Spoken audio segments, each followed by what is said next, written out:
এর ICDS anganwadi interview চলছে, সেখানে জিজ্ঞেস করা কয়েকটি প্রশ্ন, সংক্ষিপ্ত প্রশ্ন তোমার সঙ্গে শেয়ার করছি। আশা করি তোমাদের এই প্রশ্নোত্তরগুলো জেনে ভালো লাগবে, এবং যারা জানো তারা তো জানোই, যারা জানো না তারা ভিডিওটি প্রথম থেকে শুরু করে শেষ পর্যন্ত দেখবে। কারণ এই প্রশ্নগুলো যেহেতু জিজ্ঞেস করা হয়েছে, হতে পারে আজ নয় কাল সেগুলো বা এরপর রিপিট হতে পারে, তাই যারা আগামী দিনগুলোতে ইন্টারভিউ দেবে তাদের প্রত্যেকের জন্য, এবং বিভিন্ন জেলা থেকে যারা ইন্টারভিউ দেবে প্রত্যেক জেলার প্রত্যেক ক্যান্ডিডেটের জন্য, হেল্পার হোক ওয়ার্কার হোক, এই প্রশ্ন উত্তরগুলো ইম্পর্টেন্ট।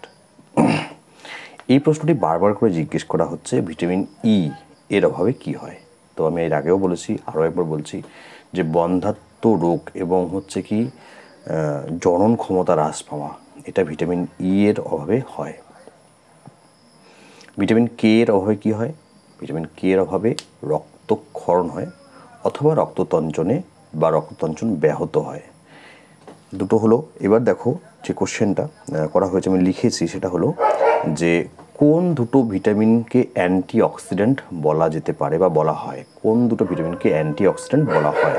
তো এর সঠিক উত্তর হলো ভিটামিন সি এবং ভিটামিন ই। ভিটামিন সি এবং ভিটামিন ইকে অ্যান্টিঅক্সিডেন্ট বলা হয়। এই কোশ্চেনটা আগেও জিজ্ঞেস করা হয়েছিল, আজকে আবার জিজ্ঞেস করা হয়েছে, অর্থাৎ রিপিট হয়েছে। আজকে প্রশ্ন করা হয়েছে বিশ্ব থ্যালাসেমিয়া দিবস কবে? তো এটা হলো 8th of May। 8th of May হচ্ছে বিশ্ব থ্যালাসেমিয়া দিবস। এবং আজকের দিনের হিসেবে যে গুরুত্বপূর্ণ প্রশ্নটি আজকে করা হয়েছে সেটা হচ্ছে বিশ্ব মাতৃদুগ্ধ পান দিবস কবে? বিশ্ব মাতৃদুগ্ধ দিবস পান কবে? সেটা হলো 1st August। তো এই প্রসঙ্গে তোমাদের সঙ্গে আমি আরও একটা বিষয় আলোচনা করেছি।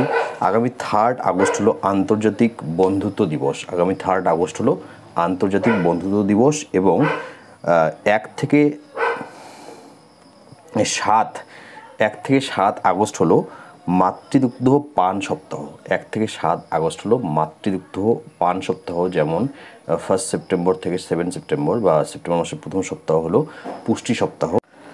6ই আগস্ট হলো হিরোশিমা দিবস, এবং 9ই আগস্ট হলো ভারত ছাড়ো দিবস। ভারত ছাড়ো আন্দোলন হচ্ছিল 1942 সালে, তো ভারত ছাড়ো দিবস হচ্ছে 9ই আগস্ট।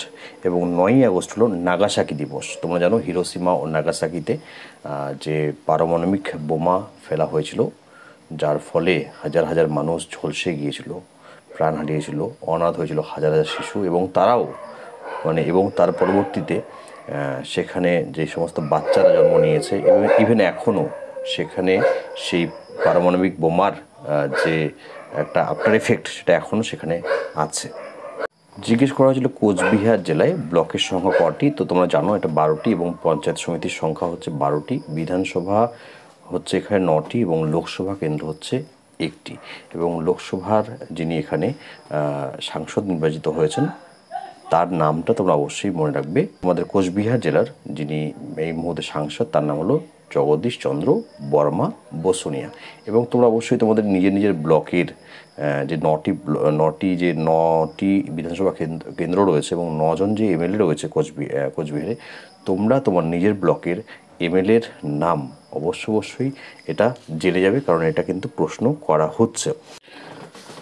গর্ভবতী মহিলাদের কোন ট্যাবলেট খেতে দেওয়া হয়? গর্ভবতী মহিলাদের কোন ট্যাবলেট খেতে দেওয়া হয়, এই প্রশ্নটা করা হয়েছে অলরেডি, অনেকে করা হয়েছে। তো দেখো আমি তোমাদের সঙ্গে শেয়ার করছি যে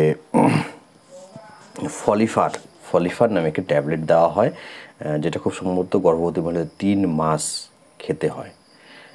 এটা খুব সম্ভবত ফলিক অ্যাসিড এবং আয়রন এর সমন্বয়ে তৈরি, যেটা হচ্ছে গর্ভবতী মহিলাদের জন্য ভীষণ দরকারি। এবং কিশোরীদেরও হচ্ছে আয়রন ও ফলিক অ্যাসিড ট্যাবলেট দেওয়া হয়, কারণ তাদের মধ্যে যেন হচ্ছে আয়রনের ঘাটতি কোনো রকমের না হয়, তারা যেন কোনো রকমই হিমোগ্লোবিনের কমতি না হয়, তারা যেন কোনো রকমই রক্তাল্পতার শিকার না হয়। বেরি রোগের জন্য দায়ী কোন ভিটামিন? তো থায়ামিন বা থিয়ামিন তোমরা যাই বলো না কেন, এটা হলো বেরি রোগের জন্য দায়ী, যেটা গতকাল বা পরশুদিন খুব সম্ভবত মেকলিগঞ্জ সাব ডিভিশনে এই প্রশ্নটি করা হয়েছে। বিটা ক্যারোটিন থাকে এরকম একটি সবজির নাম বলো, এই প্রশ্নটি করা হয়েছে। তো গাজরের মধ্যে বিটা ক্যারোটিন থাকে, এবং গাজরকে বলা হয় ভিটামিন এ এর উৎসের রাজা।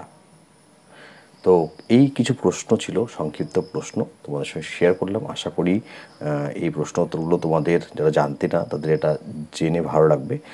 আরেকটি গুরুত্বপূর্ণ প্রশ্ন তোমাদের সঙ্গে এই প্রসঙ্গে শেয়ার করছি। দুধে কোন প্রোটিন থাকে? কেসিনোজেন ফসফোপ্রোটিন। কেসিনোজেন ফসফোপ্রোটিন নামক প্রোটিন দুধে অবস্থিত থাকে। এবং ডিমের হলুদ অংশে, আমি আগেও বলেছি আবার বলছি, ওভোভাইটেলিন থাকে ডিমের হলুদ অংশে। সাদা অংশে কী থাকে? কোন প্রোটিন? অ্যালবুমিন থাকে সাদা অংশে। এই ছিল কিছু প্রশ্ন উত্তর। তোমার যদি নোটস প্রয়োজন হয় অবশ্যই স্ক্রিনে দেওয়া নাম্বারে তোমরা আমার সঙ্গে যোগাযোগ করতে পারো। ধন্যবাদ।